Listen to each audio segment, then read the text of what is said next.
नमस्कार, DD news पर आप दो टूक देख रहे हैं। मैं हूं अशोक श्रीवास्तव।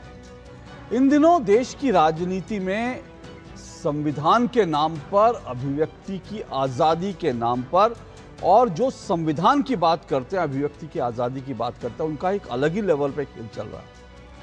मतलब खेल ऐसा कि आप देश के चुने हुए प्रधानमंत्री को जो मर्जी बोलो, जितनी मर्जी गालियां दो, आप देश के संवैधानिक पद पर बैठे चुनाव आयुक्त के उंगलियां काटने की बात करो, उनको देख लेने की बात करो, उनको सड़कों पर दौड़ाकर उनके घर में आग लगाने की बात करो, यह सब जो है अभिव्यक्ति की आजादी का हिस्सा मान लिया जाता है। लेकिन अगर कांग्रेस के नेताओं और कांग्रेस के ऊपर कुछ आप टिप्पणी कर दो तो आपके खिलाफ किसी न किसी कांग्रेस शासित राज्य में एक फर्जी सी एफआईआर लिखा दी जाती है। अब मैं आज ये जानना चाहता हूं, और मेरी दिलचस्पी ये जानने में है कि डीएमके, जो अब से कुछ घंटे पहले तक कांग्रेस की सहयोगी पार्टी थी, अब ये देखना बड़ा दिलचस्प रहेगा कि डीएमके के प्रवक्ताओं के खिलाफ क्या केरल में कोई एफआईआर कांग्रेस लिखवाएगी, या फिर तेलंगाना में, या हिमाचल प्रदेश में, या कर्नाटक में। ये मैं इसलिए कह रहा हूं क्योंकि देखिए ना, ये जो डीएमके के प्रवक्ता हैं सर्वनम अन्नादुरई, उन्होंने आज सीधा सीधा राहुल गांधी पर कटाक्ष किया, तीखा हमला किया।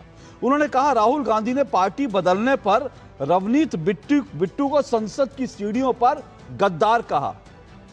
अब डीएमके छोड़कर टीवीके में जब कांग्रेस का गठबंधन चला गया है तो कांग्रेस को क्या कहेंगे, राहुल गांधी को क्या कहेंगे? ये मैं नहीं कह रहा हूं, ये सर्वनम अन्नादुरई डीएमके के प्रवक्ता कह रहे हैं। यानी सीधे सीधे उन्होंने कांग्रेस पार्टी को गद्दार कहा, गद्दार कहा कांग्रेस पार्टी को, पीठ में छुरा घोंपने वाली पार्टी कहा। डीएमके ने साफ तौर पर आज कहा कि संसद में हम किसी भी हाल में कांग्रेस के साथ नहीं बैठेंगे क्योंकि वो गद्दार पार्टी है। एक कोई वहां पर तमिलनाडु में ये भी खबरें आ रही हैं कि डीएमके एक मूवमेंट चलाएगी जिसमें कांग्रेस पार्टी को गद्दार कहा जाएगा, और गद्दार कहकर डीएमके कांग्रेस के खिलाफ कोई आंदोलन भी चलने वाली है तमिलनाडु के अंदर।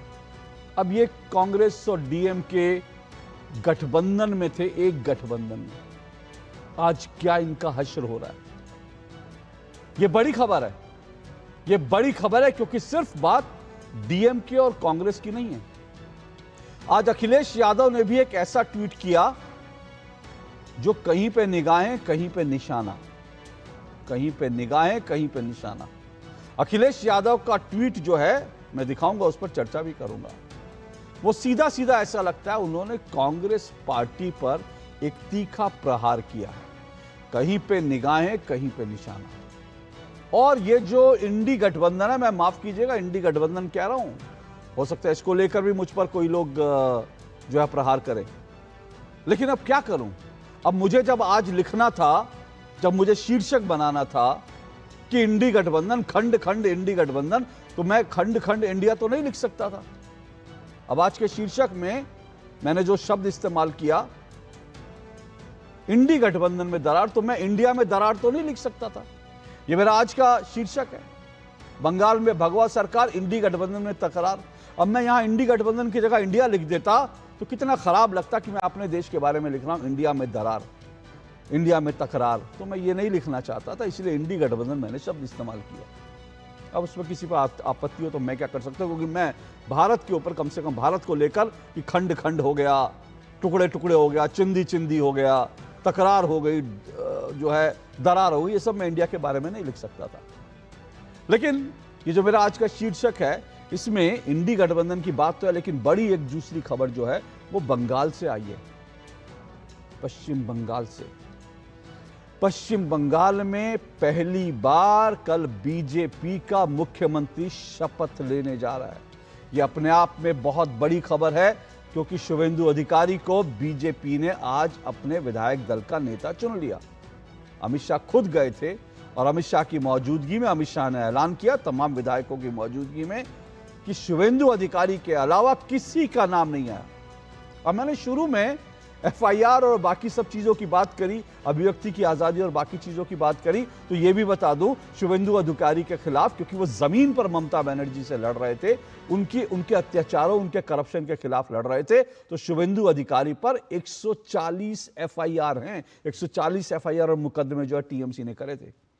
अब वो शुभेंदु अधिकारी आज विधायक दल के नेता चुने गए, कल पहले मुख्यमंत्री होंगे, वो बंगाल के मुख्यमंत्री, बीजेपी बंगाल के पहले मुख्यमंत्री होंगे, और ये बीजेपी के लिए बहुत भावनात्मक समय है, क्योंकि बीजेपी जनसंघ के संस्थापक डॉक्टर श्यामा प्रसाद मुखर्जी वो बंगाल की धरती से थे, बंगाल के बेटे थे, लेकिन उसी बंगाल में बीजेपी अपनी स्थापना के लंबे समय तक नहीं आई।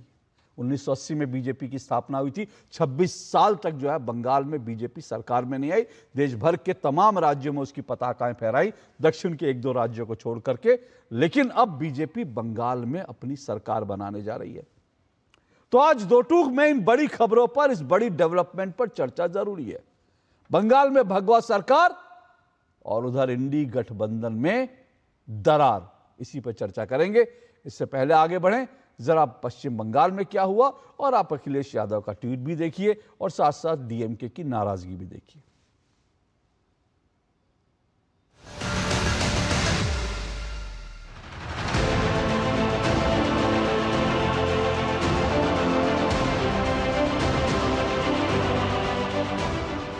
केंद्रीय पर्यवेक्षक के रूप में मैं श्री शुभेंदु अधिकारी जी को पश्चिम बंगाल विधानमंडल दल के नेता के रूप में निर्वाचित घोषित करता हूं। राष्ट्रीय अध्यक्ष के प्रति आभार प्रकट करता हूं, अमित शाह जी के प्रति आभार प्रकट करता हूं, प्रधानमंत्री जी का आशीर्वाद लेते हुए विधायक दल का निर्वाचित हुआ हूं। सब विधायक का समर्थन हुआ, बीजेपी में डेमोक्रेसी है, सब विधायक लोग ने चुना। संगठन को लेकर, जनता को लेकर जो कमिटमेंट भारतीय जनता पार्टी ने किया है चुनाव के दौरान, वो पूरा करने का काम करता है। बंगाल की जनता ने हमसे जो अपेक्षाएं रखी, जिस आशाओं को संजो कर मैंडेट दिया है, हम पूरा प्रयास करेंगे कि आपके विश्वास को तनिक भी ठेस न पहुंचे, इसमें कहीं कमी न रहे। हम सब भारतीय जनता पार्टी के कार्यकर्ताओं का दायित्व है कि हर नई सोनार बांग्ला के लक्ष्य को लेकर हम चले और बंगाल की जनता की अपेक्षाओं को पूर्ण करें। Mr. Rahul Gandhi, on the steps of the parliament, called someone a traitor. A leader who switched from the Congress to the BJP, called him a traitor in front of live television. What this is? And what moral high ground can they take? So, everything is in the public domain. Congress के प्रमुख नेता, विपक्ष के नेता राहुल गांधी जी ने अपनी हार को छिपाने के लिए कभी ईवीएम, कभी वोट चोरी, कभी मतदाता सूची, कभी एसआईआर, ये सब कीचड़ उछाड़ने का प्रयास कर रहा है।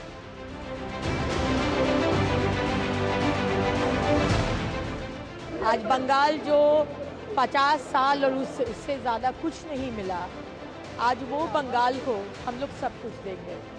And first and foremost law and order, महिला का सम्मान। माँ दुर्गा, माँ काली पूजा करते हैं, लेकिन असली माँ दुर्गा, माँ काली का सम्मान कहाँ है? तो सबका सम्मान, सबका सुरक्षा वापस लाना, ये हम लोग का वादा है, मोदी जी का वादा है। भारतीय जनता पार्टी का वादा है बंगाल की जनता को कि न केवल बंगाल, पूरे देश भर से हम एक एक घुसपैठियों को चुन चुन कर निकालेंगे और देश को घुसपैठिया मुक्त करेंगे। बंगाल में ममता जी के 15 साल में एडमिनिस्ट्रेशन का पूरा राजनीतिकरण होगा और राजनीति का अपराधीकरण कर। भाजपा के शासन में न एडमिनिस्ट्रेशन का राजनीतिकरण होगा, न राजनीति का अपराधीकरण होगा। ये हमारा बंगाल की जनता को वादा है। तो ये मैंने जो कुछ डेवलपमेंट है दिखाया आपको, देश की राजनीति में कुछ बड़े डेवलपमेंट्स हो रहे हैं और इन्हीं सब पर चर्चा करेंगे आज। जो बड़ी खबरें, बड़े डेवलपमेंट्स हुए, एक तरफ जो है बंगाल में भगवा बंगाल हो गया, दूसरी तरफ इंडी गठबंधन में जो कुछ हो रहा है वो आप देख रहे हैं। 5 मेहमान मेरे साथ आज की डिबेट में जुड़ चुके हैं, परिचय करवा देता हूं। तुहिन सिन्हा जी मेरे साथ जुड़ चुके हैं, बीजेपी के राष्ट्रीय प्रवक्ता है तुहिन सिन्हा जी।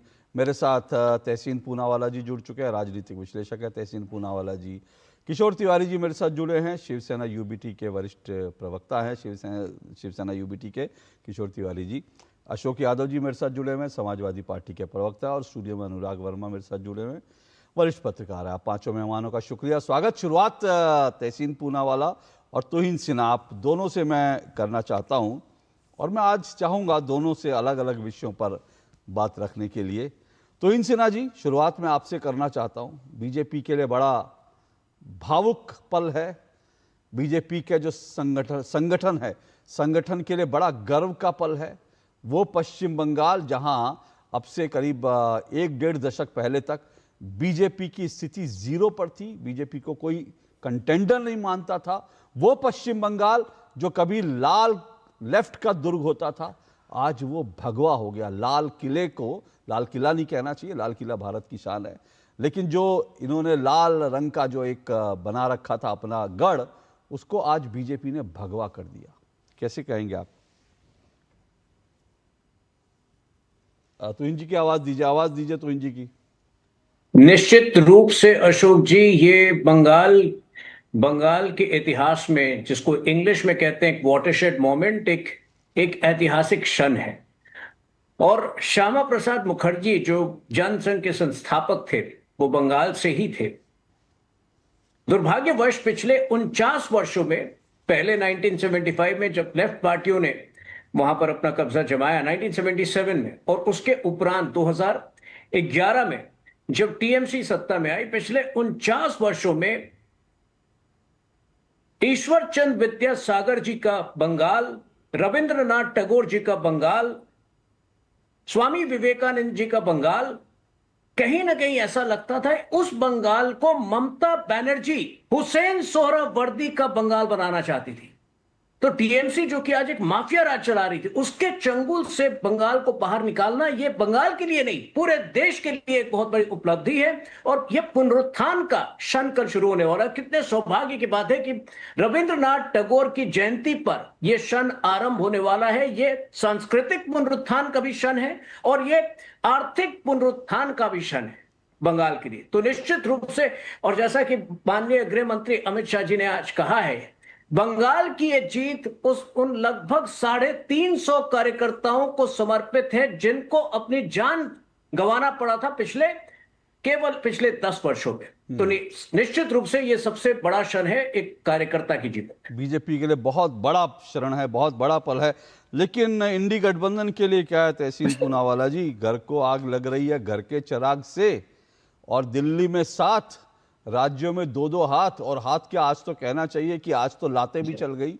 आज एक खबर आई है कि आज डीएमके के कार्यकर्ता ने कांग्रेस के एक कार्यकर्ता को लात मारी। उसके बाद कांग्रेस ने ट्वीट करके, जो है कांग्रेस के स्थानीय नेता ट्वीट कर रहे हैं और कह रहे हैं कि भाई ये बड़ा इस तरह से कर रहे हैं, हमारे कार्य बहुत गलत है। ये हो क्या रहा है इंडी गठबंधन में? अशोक जी, अव्वल तो आपके साथ शो में शिरकत करने का मौका मिला। आवाज दीजिए भाई, आवाज दीजिए जी। अब आवाज आ रही है? जी आ रही है, बोलिए। ठीक है, फिर से टाइम शुरू कर दीजिए। हाँ, टाइम फिर से शुरू कीजिए और आवाज का लेवल बढ़ाइए, तुहिन जी का भी और तहसीन जी का भी। थैंक यू अशोक जी, समय फिर से शुरू करिए प्लीज। जी Ashok ji, thank you so much, आपके साथ शो में शिरकत करने का मौका मिल रहा है इसलिए। और तुहिन को और सभी भाजपा कार्यकर्ताओं को और मेंबरान को बहुत बहुत बधाई हो। बंगाल में सरकार बन रही है तो बहुत बहुत बधाई हो।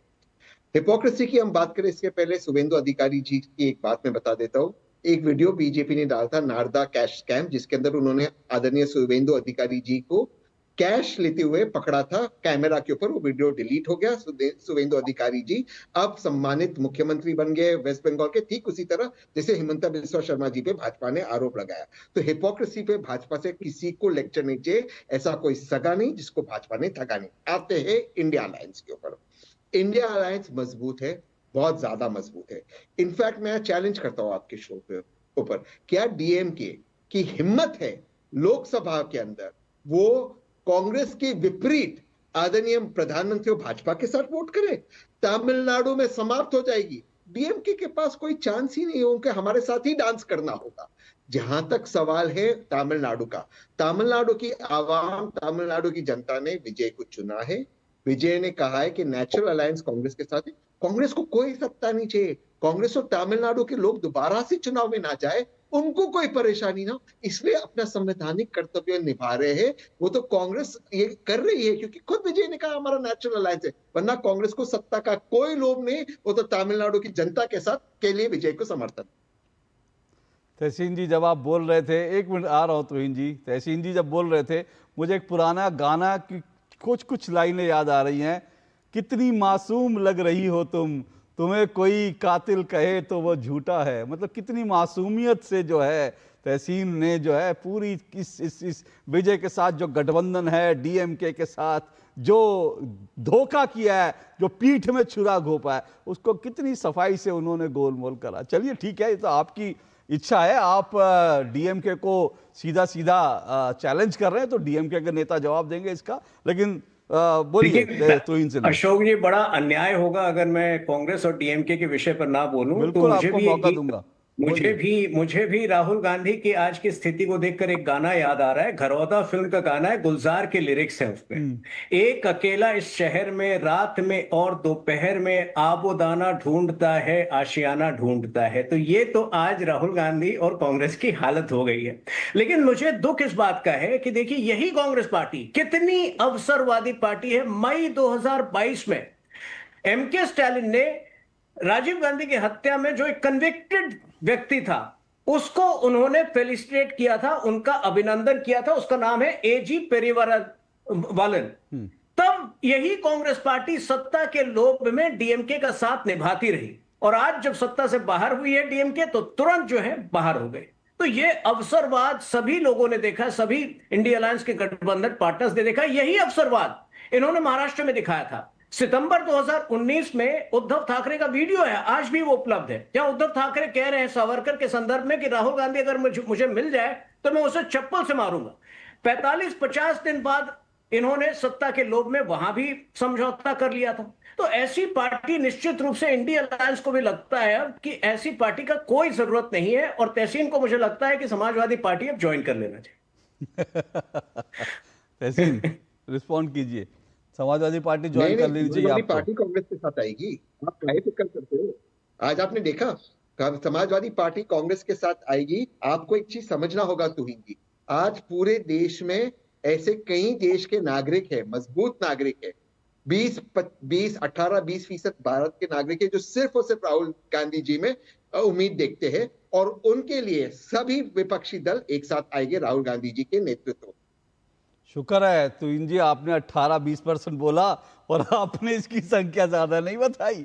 मतलब आज भी कांग्रेस की स्थिति क्या है तहसीन जी ने बता दिया भाई, 18-20% ही है कांग्रेस का। तो वो कांग्रेस ये तो 18-20% 100% कांग्रेस के साथ है। ऊपर से दूसरे जो सब वोट आएंगे उसके साथ कांग्रेस सरकार बनाएगी। ये आपको अपने सहयोगियों को बताना है, जताना है, जो आपको आंखें दिखाते हैं कि भैया 18-20% हमारे पास है, और शायद उन 18-20% की बदौलत ही तहसीन पूनावाला आज डीएमके को चैलेंज कर रहे हैं कि डीएमके की हैसियत नहीं है, औकात नहीं है कांग्रेस से संबंध तोड़कर करे। देखिए मैं एक बात बड़ा स्पष्ट कर दूं, ये तो राजनीतिक जो है ना, ये राजनीति में इधर जाना उधर जाना, राजनीति में एक दूसरे के साथ चला जाना, किसी के खिलाफ जाना, ये बीजेपी ने भी करा है, कांग्रेस ने भी करा है। यहाँ पर जितनी पार्टियां हैं सब पार्टी इस तरह की चीजें करती हैं, वो एक अलग विषय है। लेकिन क्या है कि चुनाव के नतीजे आते ही जितनी जल्दी पाला बदल इस बार जो है कांग्रेस ने किया और डीएमके को धोखा दिया। क्योंकि आज बड़ी बात यह भी हुई है, आज सीधा डीएमके की जो सांसद हैं कनिमोझी, उन्होंने सीधा चिट्ठी लिखी और कहा है कि हम संसद में कांग्रेस के साथ नहीं बैठेंगे। तो क्या ये इंडी गठबंधन का क्या हश्र है हम देख रहे हैं। लेकिन किशोर तिवारी जी तो दूध के जले हैं, तो छाछ भी फूक फूक के पीते हैं, तो उनके साथ भी बहुत कुछ हो चुका है, इसलिए क्या बोलूं। लेकिन किशोर तिवारी जी, एक बात है, मैं शुरुआत किशोर तिवारी जी से पूछना चाहता हूँ, डोनाल्ड ट्रंप ने कोई चिट्ठी का जवाब दिया? वो सुबह संजय राउत जी ने डोनाल्ड ट्रंप को एक लंबी सी चिट्ठी लिखी थी कि भैया हमारे यहाँ हो गए, तो अब शायद वो यूएन में भी जाने की तो कोई चिट्ठी का जवाब आया डोनाल्ड ट्रंप की तरफ से। देखिए, तहसीन तहसीन संजय राउत जी के टिप्पणी पे बहुत अच्छे से जवाब देता है, लेकिन मैं एक बात बोलता हूँ। अच्छा, आप नहीं देना चाहते? अरे अगर अगर कोई इंटरनेशनल प्रवक्ता हो, उसे राष्ट्रीय प्रवक्ता ने क्रॉस नहीं करना चाहिए। हाँ। एक छोटा सा नियम है। तो मैं एक बात बताना चाहता हूं, अभी तो वो राष्ट्रीय स्तर पे भी बहुत कुछ बोल रहे हैं, लेकिन मैं एक बात बोल रहा हूं कि विपक्ष की भूमिका में कांग्रेस ही सदृढ़ है। और आप जो टीएमसी को एकदम अंडर एस्टिमेट कर रहे हैं, तो टीएमसी की ये पराजय है, लेकिन ये पराजय के लिए कारण तो विपक्ष की दो बड़ी पार्टियां, अगर लेफ्ट खड़े नहीं होते या कांग्रेस खड़ी नहीं होती तो इनके तो आ गए थे, और परसेंटेज ऑफ वोट में कोई कमी नहीं आई है। लेकिन डिलीशन ऑफ जो है, तो डिलीशन आप देखिए ना, डिलीशन के वजह से भारी संख्या में कैंडिडेट हारे हैं। तो ईवीएम से ज्यादा ही इलेक्शन कमीशन का तो रोल है। अब दूसरी बात आप तमिलनाडु की कर रहे हैं। देखिए, तमिलनाडु में जो विजय जी को लोगों ने मैंडेट दिया है, उस मैंडेट का सम्मान करना सबकी जरूरत है। अभी स्टेलिन साहब ने भी कहा कि हम यहाँ पर कॉन्स्टिट्यूशनल कोई भी संकट खड़ा नहीं करना चाहते और हम बाहर से सपोर्ट करेंगे। और सीपीआई सीपीएम भी उनके साथी थे। सीपीआई सीपीएम के बारे में तो ऐसा नहीं बोल रहे। देखिए, लोगों ने अपना दिल बदला है, पॉलिटिकल पार्टियों ने भी ग्राउंड रियलिटी के साथ रहना चाहिए। किशोर जी, ये पब्लिक का जो वर्डिक्ट होता है, इसकी कोई आप लोगों ने कोई किताब बना रखी है कि कब कैसे पब्लिक का जो वर्डिक्ट है, जनता के फैसले को कब कैसे जो है अपने हक में, अपने पक्ष में दिखा देना? क्योंकि मुझे याद है शिवसेना ने भी यही तो किया था ना, कि मतलब बीजेपी के साथ मिलकर लड़ी, उसके बाद का पब्लिक का जो फैसला था उसके लिए आप कांग्रेस की गोदी में जा। और आज आप कह रहे हैं क्या कांग्रेस को जो वोट मिला, डीएमके साफ कह रही है हमने 28 सीटें दी थी, और ये जो 28 सीटों पर कांग्रेस को जो वोट मिला है वो डीएमके का वोट है। डीएमके का वोट जो है वो विजय के खिलाफ है, बीजेपी के खिलाफ है। और वो आपके 5 विधायक जीते, तुरंत आप चले गए। क्या ये डीएमके के पक्ष में है, डीएमके के विरोध में? ये कहां से आप लोग पब्लिक का वो पढ़ते हैं? जरा वो डिक्शनरी बता दीजिए, ये अवसरवादी डिक्शनरी कहां मिलती है? नहीं, एक बात है, जो लोगों ने सम्मान किया है जो विजय जी का, उसका तो आदर होना चाहिए था। और कांग्रेस का डिसीजन बहुत अच्छा रहा कि बीजेपी वहां पर भी कोई हेर फेर ना करे, इसके लिए उन्होंने, अरे बाबा, इनका कोई भरोसा ही नहीं है। किशोर तिवारी जी, बंगाल मतलब जो वहां पर फैसला आया तमिलनाडु में, मैंने वो कहा ना, ये अवसरवादिता की किताबें कहां मिलती है जो आप रोज दिन भर पढ़ते हैं? जरा हमको भी बताइए, हम भी पढ़ना चाहते हैं। क्योंकि अभी जो है किशोर तिवारी क्या कह रहे हैं कि वहां पे जो फैसला है विजय के समर्थन में था, वहां गड़बड़ ना हो, लेकिन बंगाल के फैसले में जो है वहां पर डिलीट हो गए वोट। और आपकी जानकारी के लिए सर बता दूं, जो डिलीट हुए ऐसी सब तमाम 49 सीटों का पूरा डेटा आया है, उसमें से 26 सीटें टीएमसी ने जीती हैं, जहां सबसे ज्यादा वोट डिलीट हुए। तो कह दीजिए 26 के 26 इस्तीफा दे दें। 2 कांग्रेस को भी वही सीटें मिली हैं जहां सबसे ज्यादा डिलीट हुए हैं, तो कह दीजिए इस्तीफा दे दें बंगाल में। मतलब मैं सिर्फ ये कह रहा हूं कि आप लोग फिर मुझे ये कहने में थोड़ा खराब लगता है, लेकिन ये एक बड़ा सोशल मीडिया और आपके बॉम्बे से ही आया डायलॉग होता है कि तेरा कुत्ता कुत्ता, मेरा कुत्ता टॉमी। लेकिन आप लोगों की वही स्थिति हो गई है, जहां आप लोग जीत जाए वहां डेमोक्रेसी की जीत।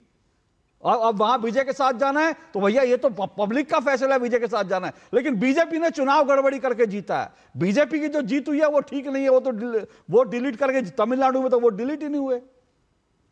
बोलिए। 1 मिनट अशोक जी, मैं एक बात करता हूं।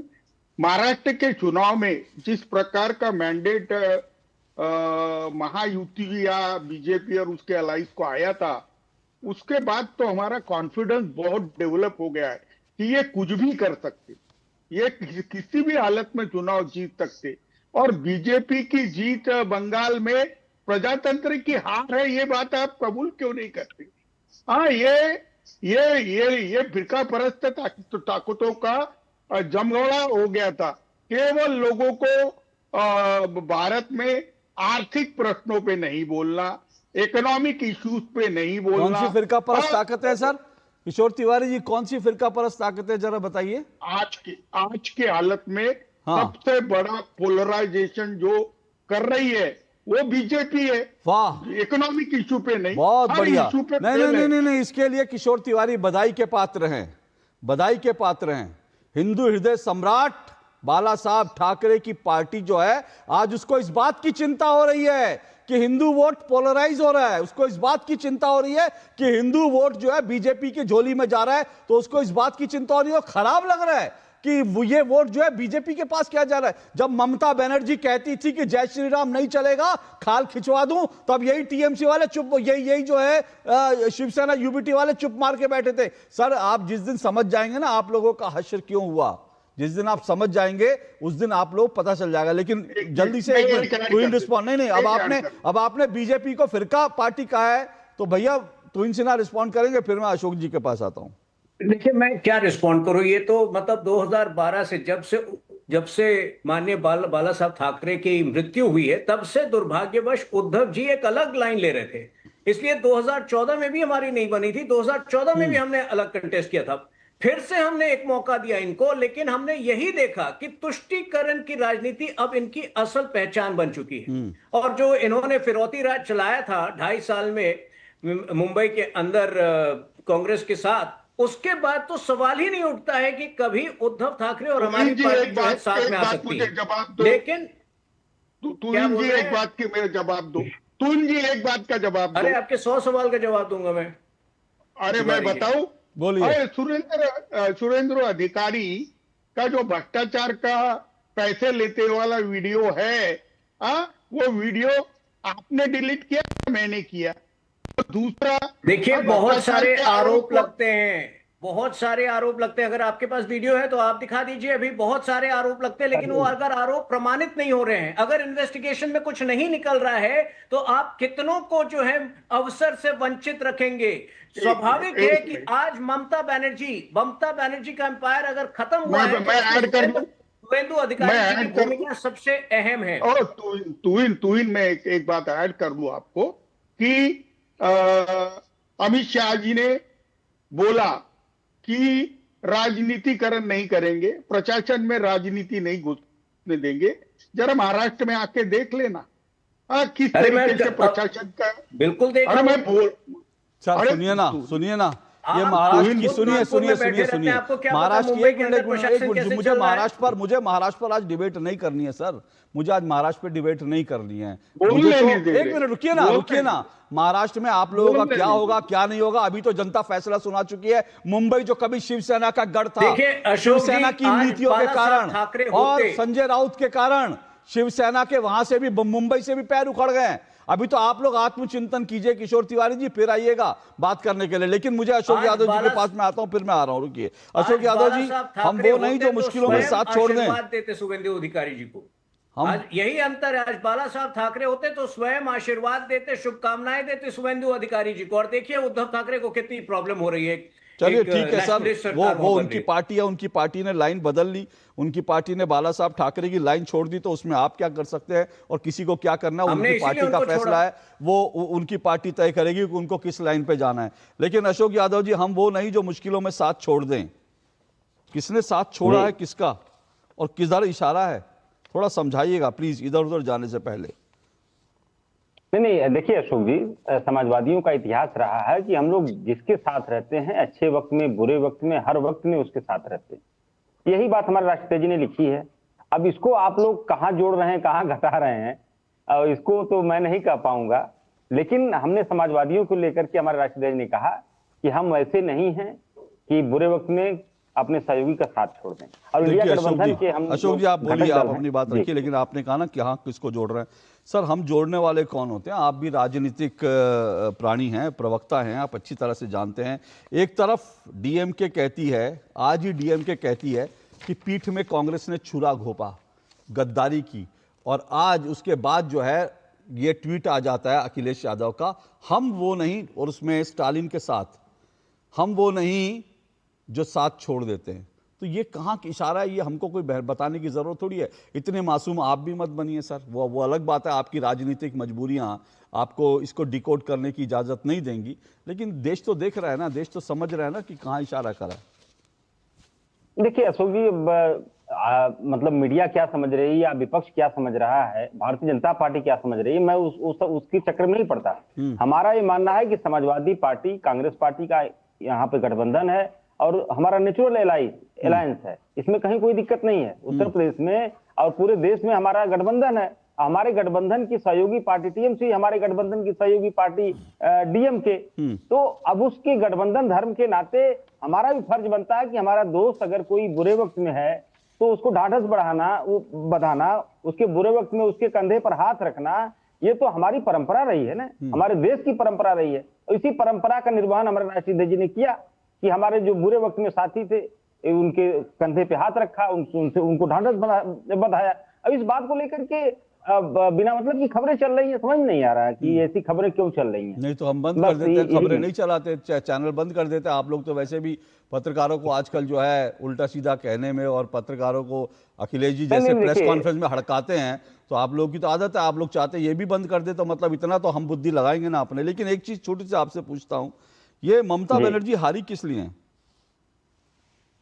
देखिए ममता बनर्जी का या जो पश्चिम बंगाल में भारतीय जनता पार्टी जो वहां पे सेलिब्रेशन कर रही है, मुझे लगता है कि आप अगर मेहनत से कमाए हुए पैसों को और लूटे गए पैसों को, दोनों तो पैसे ही हैं, लेकिन अगर मेहनत से कमाए हुए पैसों में जो संतुष्टि मिलती है, जो आत्मविश्वास मिलता है, वो आत्मविश्वास लूटे हुए पैसों से नहीं मिलता। क्योंकि लूटे हुए पैसों से डर लगता है, ये लूट के पैसे हैं। तो वही स्थिति भारतीय जनता पार्टी की है। अब भारतीय जनता पार्टी का सिर्फ नेतृत्व या ज्ञानेश जी अगर शीशे के सामने खड़े होते होंगे तो अपना चेहरा जब देखते होंगे तो लगता होगा कि यार हमने बहुत किरणमय नंदा कौन है अशोक जी? अशोक जी किरणमय नंदा कौन है? किरणमय नंदा का नाम हमारे पार्टी के नेता है, हमारे पार्टी के नेता है। क्या है, क्या किस पद पर हैं? नहीं, हमारे पार्टी के महासचिव। महासचिव हैं आपकी पार्टी के? जी महासचिव हैं, ठीक है। मुझे लगा राष्ट्रीय उपाध्यक्ष है, लेकिन कोई नहीं, राष्ट्रीय महासचिव होंगे। आप ज्यादा बेहतर जानते हैं, आपकी पार्टी के नेता हैं वो। तो अशोक यादव जी कह रहे हैं, उनका बयान तो आपने नहीं सुना। किरणमय नंदा वो नेताओं में से हैं जो समाजवादी पार्टी के संस्थापक नेताओं में से एक हैं। अब मैं बता रहा हूं, एक तरफ अशोक यादव जी को सुन लीजिए, एक तरफ किरणमय नंदा जी को सुन लीजिए। किरणमय नंदा, 4 लोगों ने जो है समाजवादी पार्टी की स्थापना में बड़ा भूमिका निभाई। मुलायम सिंह यादव, जनेश्वर मिश्र, बेनी प्रसाद वर्मा और किरणमय नंदा। अब ये किरणमय नंदा आज कह रहे हैं ममता सरकार भ्रष्टाचार और एंटी इनकम्बेंसी की वजह से हारी। ये कोई और नहीं कह रहा, ये समाजवादी पार्टी के बड़े नेता कह रहे हैं ममता सरकार भ्रष्टाचार और एंटी इनकम्बेंसी की वजह से हारी। और किरणमय नंदा ये भी कह रहे हैं कि मैंने अखिलेश यादव को कहा था चुनाव में मत जाना, क्योंकि ममता बनर्जी हार रही हैं, उनके खिलाफ जो है वोट है, पश्चिम बंगाल की जनता उनके खिलाफ वोट है, और मेरे कहने पर अखिलेश यादव वहां पर चुनाव में नहीं गए।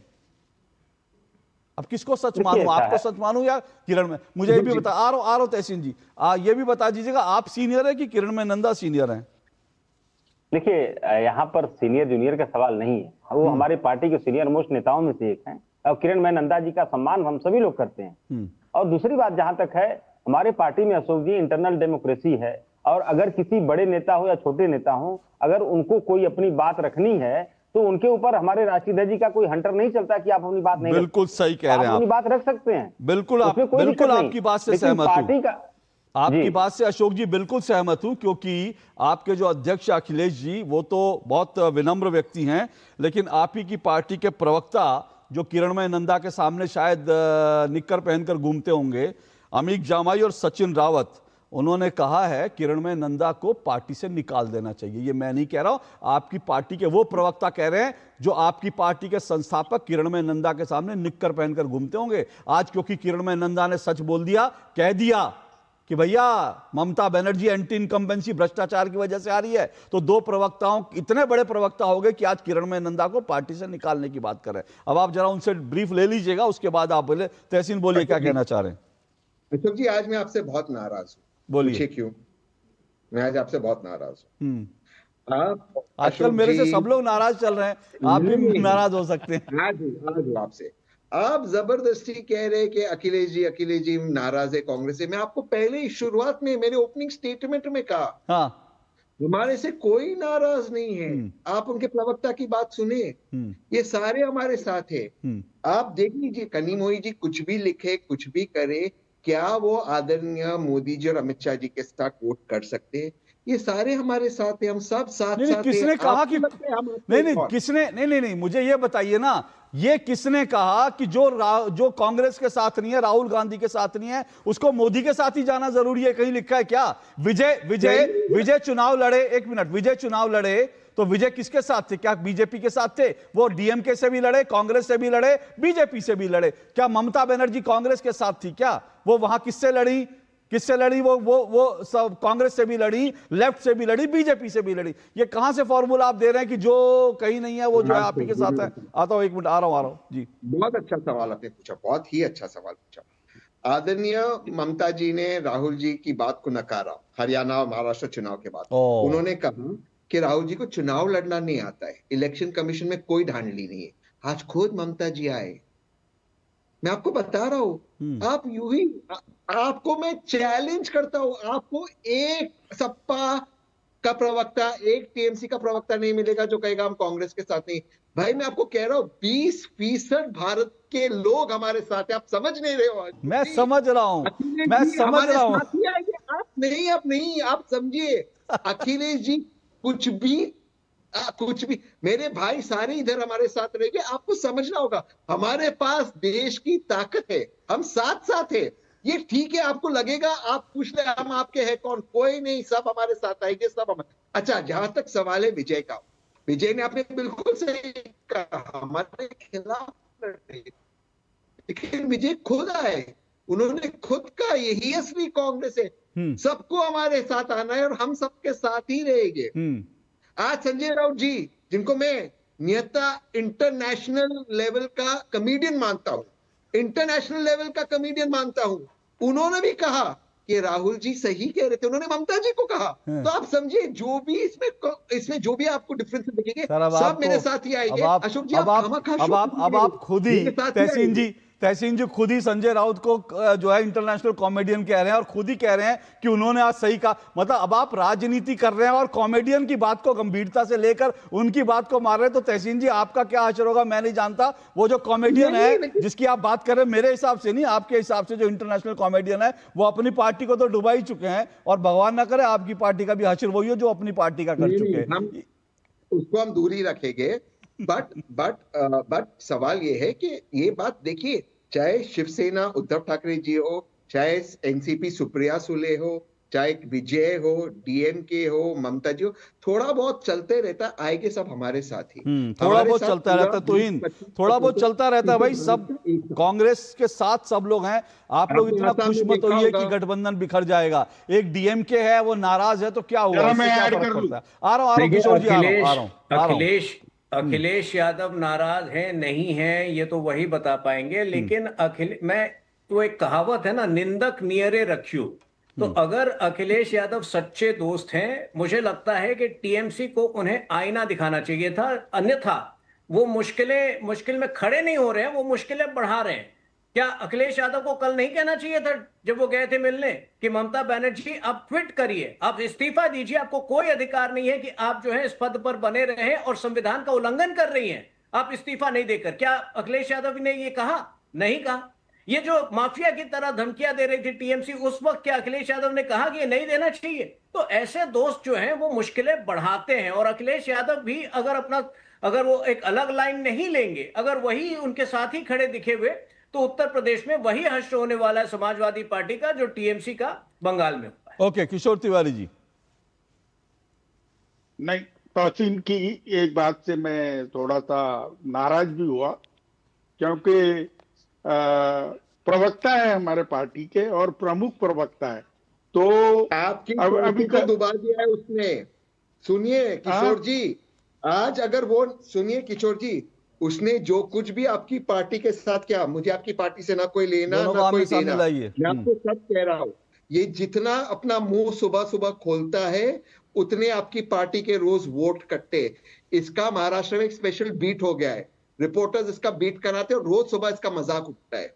मैं जेन्युइनली कह रहा हूं, इसने, अशोक जी मैं मजाक नहीं कर रहा, संजय राउत जी ने यूनाइटेड नेशन को पत्र लिखा। सुनिए किशोर जी, इसने पत्र लिखा और इंटरनेशनल डे ऑफ योगा है, उसके बाद पत्र लिखा United nation should support international day of corruption और बीजेपी को। ये इस तरह की काम है, इस तरह का काम करता है ये आदमी दिखता। मैं पत्रकार को जब मैं बाइट देता हूं, संजय राउत को, तो पत्रकार मुस्कुराने लगता, किशोर जी भी मुस्कुरा रहे, ये सच्चाई जानते हैं, ये टीवी पे मजबूर होकर डिफेंड कर रहे हैं। इसने आदित्य जी को दबा दिया है, विप्लव जी को दबा दिया है, ये अपनी एक राज्यसभा की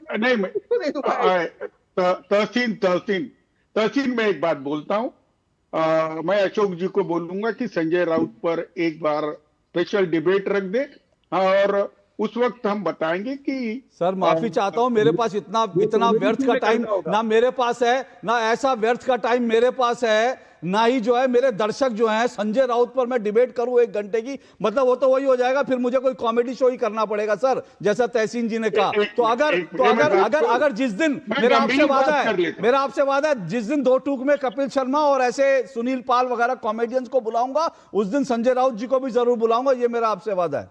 1 मिनट में फाइनल कर देता हूं। बोलिए। देखिए, मैं तहसीन की एक बात से सहमत हूं कि ऑल इंडिया लेवल पर कांग्रेस की वोट बैंक कहीं 20% है तो कहीं 32 से 38% है।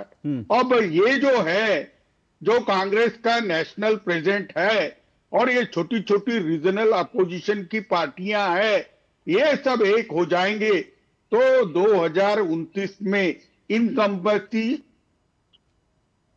कंट्रोल्ड बीजेपी के राज्यों में करप्शन चल रहा है, इसकी सजा उनको मिलेंगी। तो राहुल गांधी, अशोक जी प्राइम मिनिस्टर बोल के आ रहे हैं, तो मैं अभी बताता हूं कि राहुल गांधी पे आप जो कार्यक्रम वगैरह लेते हैं तो अरे भाई इनकी आवाज जा रही है, बड़ा इंटरेस्टिंग बोल रहे थे। हाँ, क्या राहुल गांधी जी पे कार्यक्रम लेता हूं, आगे बताइए। किशोर जी आपकी आवाज कट गई थी, पूरा कीजिए। मेरी आवाज कट गई थी, यानी चल क्या रहा है? हाँ, हमारे आवाज भी काटना चालू है, ये तो सर हम नहीं काट रहे सर, हम नहीं काट रहे सर, लेकिन क्या होता है ना, जब कोई टेलीविजन पे झूठ बोलता है तो फिर कई बार उसके नेटवर्क में प्रॉब्लम आ जाती है। बोलिए। 1 मिनट में बात, मैंने पूरी बात रखी थी कि भारत के अंदर नेशनल पार्टी है जिसका एवरेज वोटिंग 20 से 22% है और उस पार्टी को आप इग्नोर नहीं कर सकते। जो लीडर ऑफ अपोजिशन है उस पर आप बेहुदा टिप्पणी नहीं कर सकते। हमें नेशनल पर्सपेक्टिव में डिसीजन लेना पड़ता है, लेकिन मैं इस बात से कन्विंस हूं कि जिस वक्त भारत की ये जो महामहिम जनता है ये मोदी जी से ऊब जाएंगी और बीजेपी की विफलताओं की वजह से वो राहुल गांधी को ही अपना नेता चुने। ठीक है सर। तो जरा मैंने आपको बोला कि अशोक जी जरा बच के रहा करो राहुल जी के खिलाफ बात करने के पहले, क्योंकि वो प्राइम मिनिस्टर इन वेटिंग है। तो मतलब पहले इस तरह की धमकियां आप उद्धव ठाकरे के नाम पर देते थे कि हमारी सरकार आ जाएगी तो ये कर देंगे वो कर देंगे, अब आप राहुल जी के नाम पर धमकियां देने लगे। कोई बात नहीं सर, डेमोक्रेसी में आप लोग कितना डेमोक्रेसी मानते हैं, आप लोग कितना मीडिया की आज़ादी स्वतंत्रता के पक्षधर है, ये देश देख रहा है, मुझे कोई फर्क नहीं पड़ता। और जो मैं बोल रहा हूं या जो मैं बोलूंगा मैं वही बोलूंगा जो सच है, उससे पीछे नहीं हटना चाहिए। मुझे नहीं लगता, मैं कोई नहीं कह रहा, जो आप बात कह रहे हैं बिल्कुल सहमत हूं आपकी बात से, लेकिन राहुल गांधी को और कांग्रेस को गद्दार जो है आज डीएमके ने बोला है, अशोक श्रीवास्तव ने नहीं बोला। जाइए उसके खिलाफ भी उनको भी समझा दीजिए जरा कि भाई राहुल गांधी के खिलाफ अनाप शनाप वर्ड ना बोलें, उनको भी जरा समझा दीजिए। 4 साल बाकी है, सबको समझा देंगे। हाँ, एक दिन देखना ये पूरा अपोजिशन एक होने वाला है। चलिए ठीक, क्योंकि जनता यही चाहेगी। ठीक है सर, आप एक होइए, ये आपको शुभकामनाएं हैं मेरी। मैं एक छोटा सा ब्रेक ले रहा हूं, ब्रेक के बाद अनुराग आता हूं, क्योंकि कुल मिलाकर अभी जो निचोड़ निकल रहा है वो ये कि पूरा विपक्ष 2029 में एक हो जाएगा, जो किशोर जी कह रहे हैं। बाकी और कांग्रेस अलग-अलग हारे, एक साथ हारे, रीजनल पार्टियों की मजबूरी है, कांग्रेस जरूरी है, क्योंकि कांग्रेस के पास 18 से 20% वोट है और वो वोट जो है चाहे समाजवादी पार्टी उत्तर प्रदेश में, ना शिवसेना यूबीटी जो है महाराष्ट्र में, ना कोई और पार्टी जो है उसको इग्नोर कर सकती है। इस पर आता हूं छोटे से ब्रेक के बाद।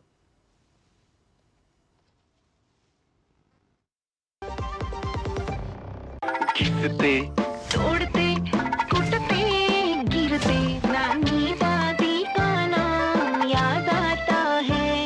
हमको तो एक ही नाम याद आता है, MDH शाही पनीर मसाला। पनीर को क्या मस्त बना डाला। MDH का असली शाही पनीर मसाला, वो असली मसाले सच सच MDH। व्यक्तिगत जानकारी के लिए ऑनलाइन अनुरोधों से रहें सावधान। कुछ भी जानकारी देने से पहले जरूर सोचें। कोई भी वैधानिक कंपनी फोन या इंटरनेट पर आपसे निजी जानकारी कभी भी नहीं मांगती, इसलिए ऐसे कॉल या ईमेल आने पर अपनी जानकारी देने से पहले समझदारी दिखाएं और सावधानी बरतें। जब धरती चीर कर निकलता है लोहे का पत्थर और मिलता है मोंगिया के जोश से, फिर तपता है, पिघलता है और बनता है फौलाद। अब होता है सरिया सारी खूबियों के साथ। मोंगिया स्टील, मजबूत देश का मजबूत सरिया। वीडियो लाइक करो, 30,000 कमाओ, सिर्फ 1,000 रुपए सिक्योरिटी डिपॉजिट। माँ थोड़ा ध्यान से, बेटा तू थोड़ा ध्यान से। ऐसे ऑफर्स के चक्कर में कभी किसी को पैसे मत दे देना, कि फ्रॉड है फ्रॉड। RBI कहता है आकर्षक ऑफर देखते ही थोड़ा ध्यान से।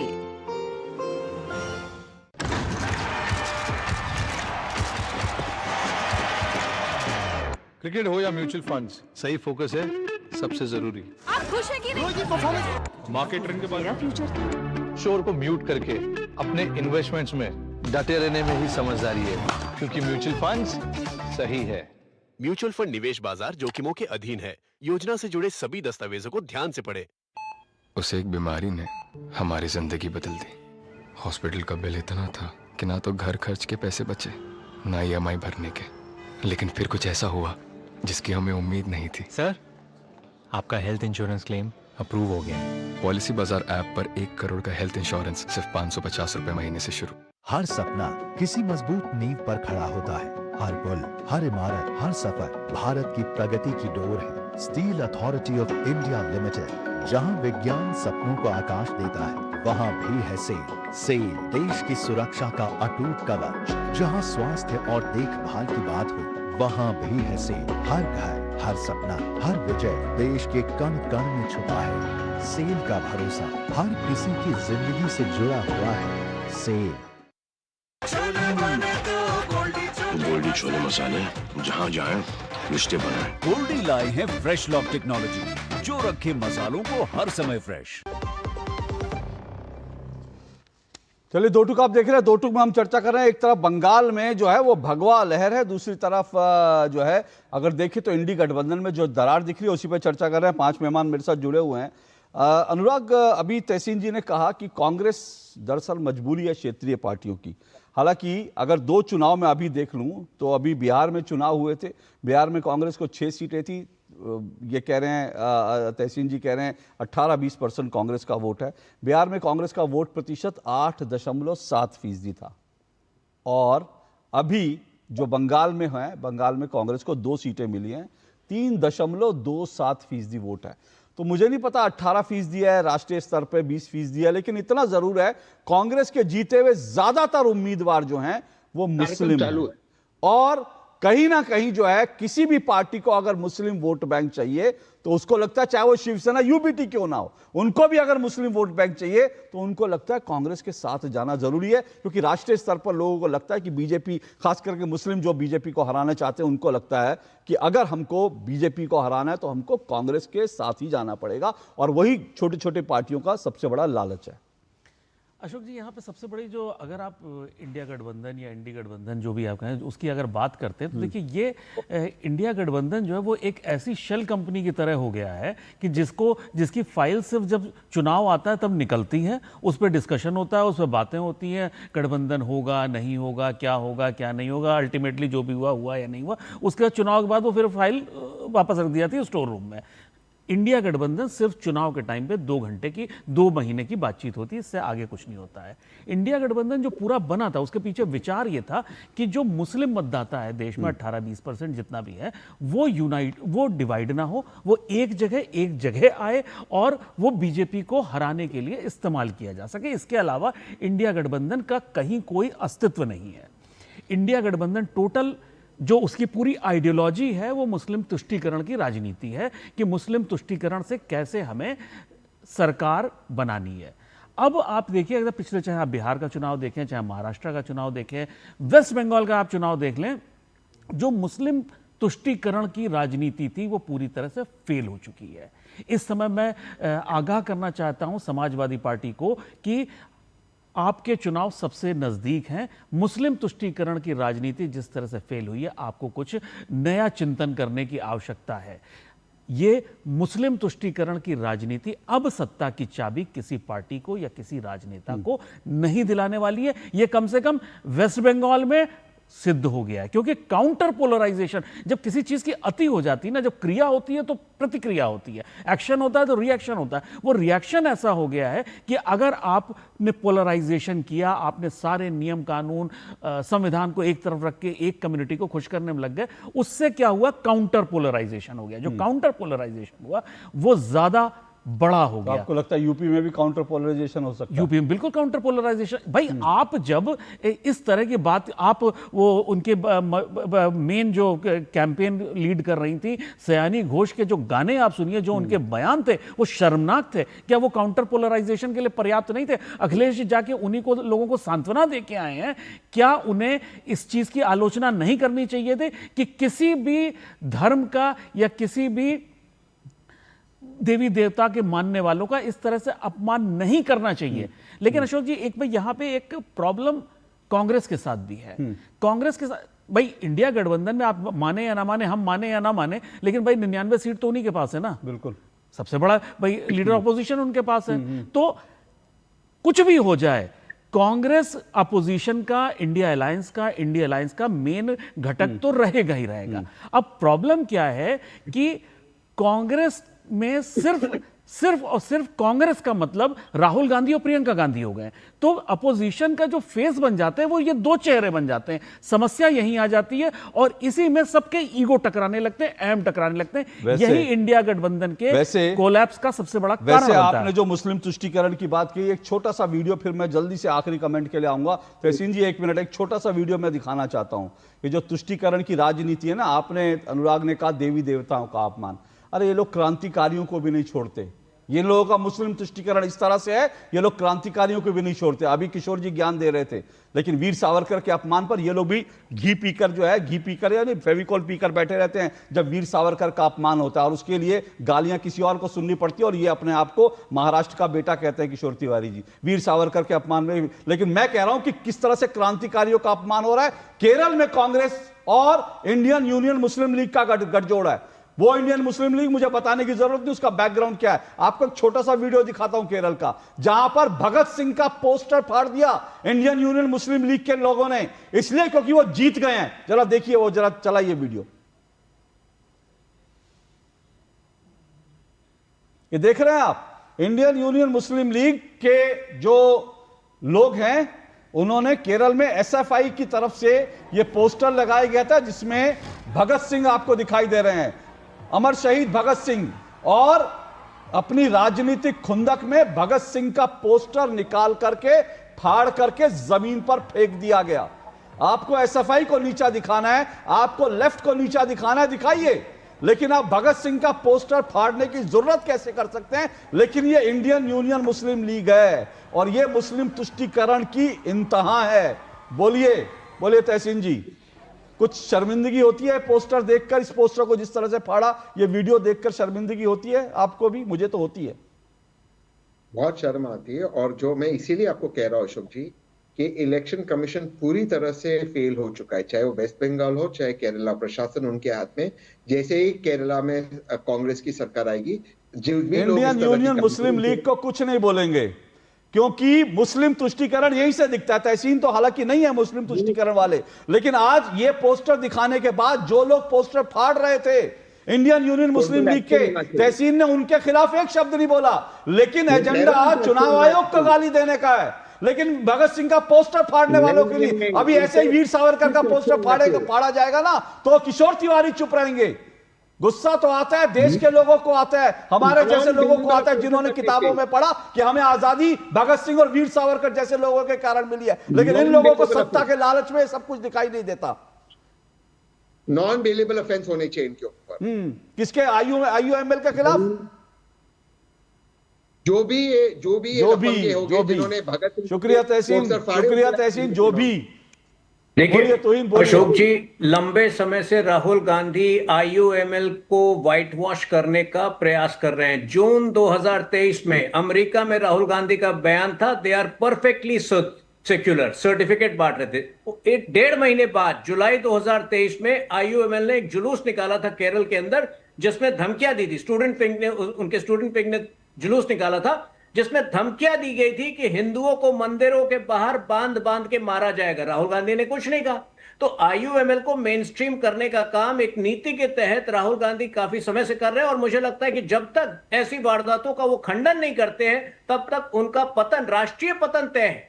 वो केरला में हो सकता है सरवाइव करके एक स्टेट पा लिए, लेकिन राष्ट्रीय स्तर पर कांग्रेस पार्टी वही होगा जो आज मुस्लिम लीग। मैं आज की डिबेट का अंत यहीं पर कर रहा हूं, और किशोर तिवारी जी विशेष तौर पर किशोर जी के लिए मैसेज है, वो पोस्टर दिखाते रहिए। ये कांग्रेस सबके लिए जरूरी है, जो भी क्षेत्रीय पार्टियां उनके लिए जरूरी है कांग्रेस। ये कांग्रेस है जो एक तरफ जो है उद्धव ठाकरे जो हिंदू हृदय सम्राट के बेटे की पार्टी है, कांग्रेस उसके साथ भी है, क्योंकि हिंदू हृदय सम्राट की जो पार्टी है उनके बेटे की पार्टी है, उसको भी कांग्रेस चाहिए और आईयूएमएल को भी चाहिए। तो आज ये देखिए ये गठबंधन जो है किस स्तर पर है कि एक तरफ शिवसेना यूबीटी है, एक तरफ इंडियन यूनियन मुस्लिम लीग है, एक ही थाली में बैठकर खाना खा रहे हैं। एक जो है भगत सिंह के पोस्टर फाड़ रहा है, एक तरफ जो है वीर सावरकर को गालियां दी जा रही है, लेकिन सत्ता के लिए ये सब एक है, सत्ता के लिए ये सब एक है। ये आज की बड़ी कहानी है, इस पर गौर करिएगा। लेकिन आज के लिए इतना ही। बहुत बहुत शुक्रिया सभी मेहमानों का। दो टूक में आज बस इतना ही। आपसे मुलाकात होगी। नमस्कार।